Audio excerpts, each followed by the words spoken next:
Il y a des expériences qu'on ne peut pas oublier, peu importe combien on essaye. Je m'appelle Sophie.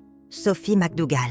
Je vous raconte mon histoire. Une histoire vraie. C'était en 1973 au village d'Inverary, en Écosse. Je m'en souviens encore comme si c'était hier. Ce week-end-là, Julien et moi ne cherchions rien de spécial, juste une pause. Notre couple traversait une période difficile. Les disputes s'accumulaient, les silences devenaient pesants et l'amour semblait enseveli sous des couches de frustration et de non-dits. Alors, on a décidé de partir à la campagne, loin de tout, dans l'espoir de se retrouver, de parler, d'essayer de comprendre ce qui n'allait plus et peut-être de trouver une solution. Ou, si ce n'était plus possible, de prendre une décision sur notre devenir ensemble. On voulait un moment pour nous, une dernière chance, avant que tout ne s'effondre. On voulait fuir nos routines et la ville. Vous savez, cette envie de se déconnecter? Alors, on a loué cette vieille maison de campagne. Une maison qui, aujourd'hui, hante mes rêves et ma réalité.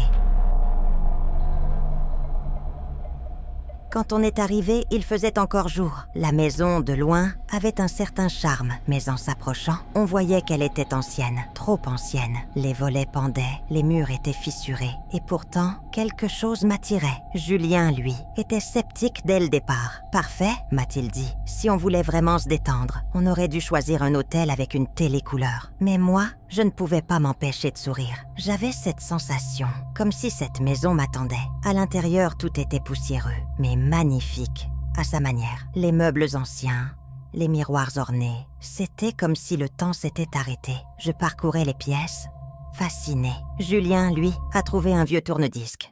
Quand il l'a mis en marche, la musique, une mélodie classique craquante, résonnait étrangement dans toute la maison. C'était beau et effrayant à la fois. La maison a une âme, ai-je plaisanté. Julien, bien sûr, a ri. Une âme? Moi, je sens surtout qu'on va attraper une allergie avec toute cette poussière. Il aimait minimiser, mais moi, je sentais quelque chose de vivant. Puis il y a eu ce moment, j'ai entendu un murmure, très faible, venant de l'étage. Julien pensait que j'imaginais des choses, mais je savais que ce n'était pas le cas. Ce murmure, ce n'était pas naturel. La première nuit a été la plus terrifiante. Je n'arrivais pas à dormir. Vous connaissez cette sensation? Quand tout semble trop calme, comme si le silence cachait quelque chose? Puis j'ai entendu ce grattement. Derrière la tête de lit, léger mais constant, Julien dormait profondément. Et puis, ça a commencé. Une voix qui murmurait mon nom.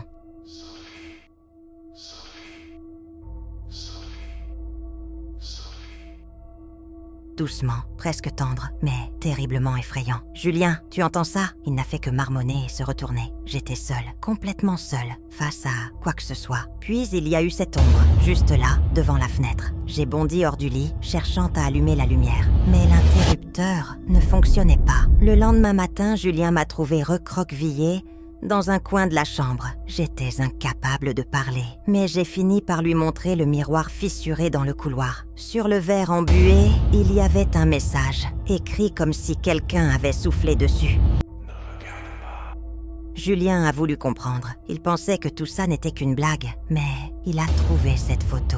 Sur cette photo, c'était nous, mais pas nous. Une version ancienne, figée dans le passé. Julien a paniqué. « On s'en va, maintenant !» Et moi, j'étais d'accord. Mais la maison, elle ne voulait pas nous laisser partir. On a essayé de partir, on a rassemblé nos affaires. Mais à chaque fois qu'on avançait, les pièces changeaient. Les murs s'étiraient, se déformaient. L'escalier, c'était comme s'il n'avait pas de fin. Julien marchait devant moi, mais soudain, il a disparu. Juste disparu. J'entendais sa voix, mais elle venait de partout.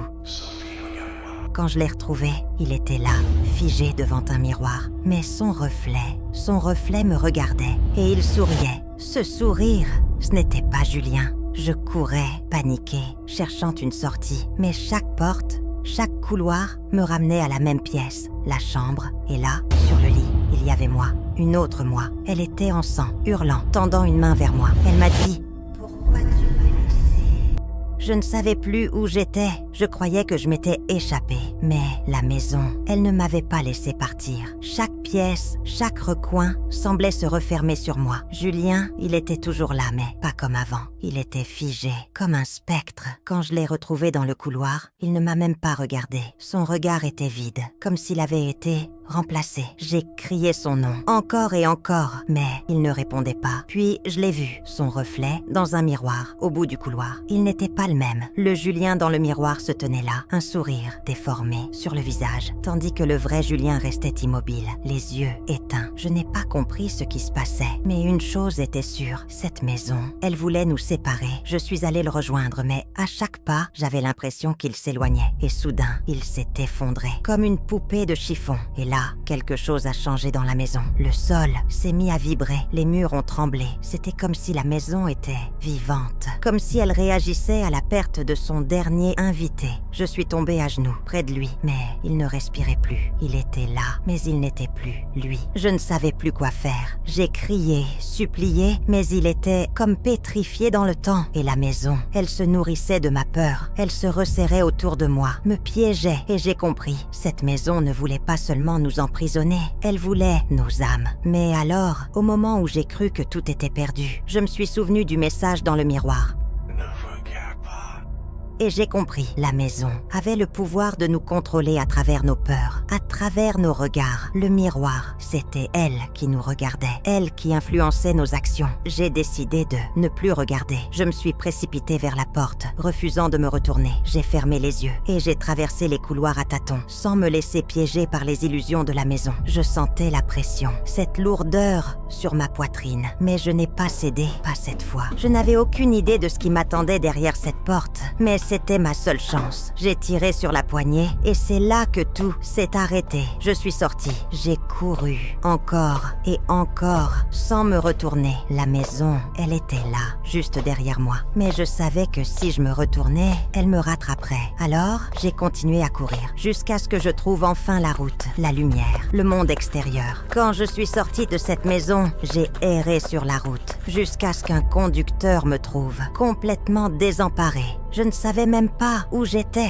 La seule chose que je pouvais dire, c'était que Julien était resté là-bas. Quand la police est arrivée, c'est là que tout a commencé à devenir encore plus étrange. Les autorités ont pris mon histoire au sérieux au début. Ils ont organisé une recherche. Mais quand ils sont entrés dans la maison, rien. Pas de Julien, pas de traces de nous deux. Rien. C'était comme si la maison s'était nettoyée de toute preuve de notre passage. Et ce qui était encore plus étrange, c'est que certains policiers ont dit qu'ils se sentaient mal à l'aise dans cette maison. Ils parlaient d'un froid inexplicable, d'un sentiment d'être observé. Quand les enquêteurs ont cherché à contacter les propriétaires, ils ont découvert que la maison était inhabitée depuis des décennies. Officiellement, elle appartenait à une famille appelée les Rousseau, mais personne n'avait entendu parler d'eux depuis les années 1970. Le dernier membre connu de la famille, une femme nommée Madeleine Rousseau, aurait disparu dans des circonstances similaires à ce que j'ai vécu. Les archives montraient que d'autres locataires ou visiteurs avaient également disparu, mais les cas avaient été classés comme non résolus. Je ne sais pas comment j'ai réussi à sortir. Peut-être que la maison m'a laissé partir, ou peut-être que c'était ma volonté qui a brisé son emprise. Mais ce que je sais, c'est que Julien est resté là. Il n'a jamais quitté la maison. Quand j'ai raconté tout ça à la police, j'ai senti leur regard changer. Certains pensaient que je délirais, que Julien m'avait peut-être quitté, ou que je l'avais peut-être tué et fait disparaître son corps. Pour eux, autant je prétendais être victime, j'étais aussi bien un suspect potentiel